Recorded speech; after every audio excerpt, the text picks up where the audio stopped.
आच्छा लोगोफोर दिनैनि बे भिडिअ नोंथांमोना गोदान साख्रिनि आपडेट नुनांसिगोनलाय बेयाव क्लास 8 पासनि साख्रि ओंखारदों नोंथांमोना घरि नायना लाब्लानो नुनो मोनगोन क्लास 8 जायफोर बिथांमोना क्लास 8 पासनि साख्रि ओंखारोबा खिन्था होननानै बुंबाय थादोंमोन बाहाय नोंथांमोननि थाखाय लाबोना फैबाय बेयाव चौकीदारनि पोस्ट ओंखारनाय जादों चौकीदार नोंथांमोना मिथिखायो चौकीदारा माबायदि खामानि मावो क्लास 8 पासनि बियो 8 पास जाबानो एप्लाइ खालामनो हागोन मेट्रिक पासनिफ्राय ओरैजाय जेसेबां गोजौआव दं बिथांमोना एप्लाइ खालामनो हानाय नङा जुदि खालामनो गोसो जादोंब्ला नोंथांमोना क्वालिफिकेसनखौ मेट्रिक पाससिमल' होना हरनांगोन आरो क्लास 8 सिमल' होना हरनांगोन बिनिफ्राय ग्रेजुवेसन पिअ पास बा हायार सेकेन्डारि पास बायदिसिना जेखि हरा मानो बियो रिजेक्ट जाजोबगोन क्लास 8 पास नङाबा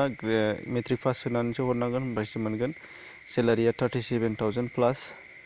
बेनिफ्राय नोंथांमोना नुनो मोनदों एज लिमिटआव दङ 18 निफ्राय 38 एस ओमफ्राय बिनिफ्राय एसटि फोरनि थाखाय 5 इयार्स रिलेक्सेसन दङ होमबा 38 प्लास 5 होमबा बेसेबां जागोन 42 जाहैगोन 43 इयार्स जाहैगोन 43 इयार्ससिम एप्लाइ खालामनो हानाय जागोन एसटिफोरा लास्ट डेटआ जाहैबाय 15 एक्सुवेलि नाथाय आं बाहाय 14 होनानै होनाय जादों 14 जुलाइसिम मानो होनबा अब्लायानोसो नोंथांमोना दा बाहाय नुजोबगोन फारियै हरनांगौआ जाहैबाय नोंथांमोना अब्लायन बाहाय नोंथांमोना फारियै स्टेन्डार्ड फर्मआव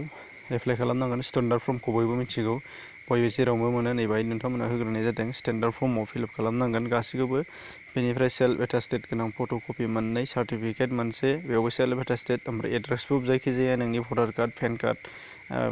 बबेनिबा आइ कार्ड बायदिसिनाफोर नोंथाङा माबा गामियाव गावबुरानि जेनाखि लिरनाय गावबुरा सार्टिफिकेट बेफोरनिफ्राय लाजाजोबगोन गासिबो मबाइल नाम्बार एड खालामनानै होनांगोन होनदों नोंथांनि बेनिफ्राय गासिखौबो हरजोबनांगोन पस्टनि गेजेरजों बाय पस्टसो जागोन बेहाय पस्टआव गोजौआव एड्रेसखौ लिरनांगोन नैबेहाय chief judicial magistrate Goalpara Assam गवालपारायाव ओंखारदों बेखौ चिफ जुडिसियेल मेजिस्ट्रेटआव साख्रिया लिगेल जानो हागौ जुडिसियेल मेजिस्ट्रेट हिसाबै बेनिफ्राय नोंथांमोना बाहाय बेखौ लिरखांनायनि उनावहाय पिन नाम्बार लिरनो नांगोन गवालपारानि नैबे चिफ जुडिसियेल मेजिस्ट्रेटनि जेनाखि अफिस बेनि पिन नाम्बार लिरनो नांगोन बे पिन नाम्बारखौ बाहाय होनाय जायाखै नोंथांमोना बेखौ नेटआव सार्च खालामबाबो मोनो आरो नोंथांमोननि थाखाय बाहाय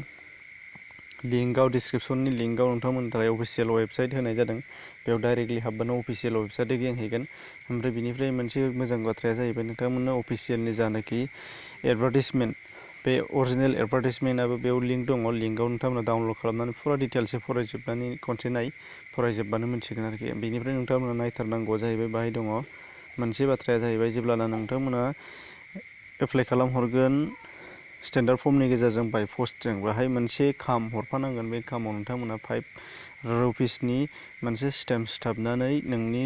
एड्रेस नोंनि सेल्फ एड्रेसखौ गासैबो लिरखाजोबनानै बेखौ खामखौ सोनानै हरफानांगोन माने नोंथांमोननि थाखाय कल लेटारखौ बेजोंनो हरफिननाय जागोन ओंखायनो नोंथांमोननि थाखाय कल लेटारनि थाखाय बयनिबो गावबागावनि एड्रेसखौ खाम मोनसेयाव लिरनानै बेनिफ्राय 5 रुपिसनि स्टेम्प सिथाबनानै मोनसे खामावनो सोबनानै हरफा नों जेब्लाना बाय पस्ट एप्लाइ खालामहैगोन अब्ला बेनिफ्राय नोंनाव बियो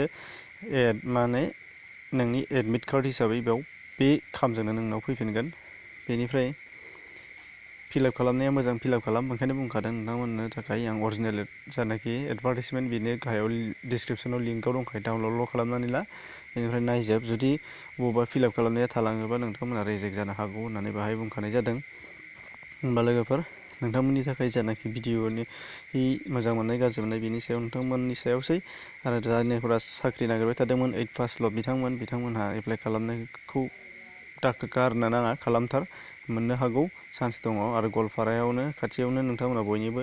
अब्ला लोगोफोर नोंथांमोननि थाखाय भिडिअआ साबजाथाव जादोंबा लाइक खालाम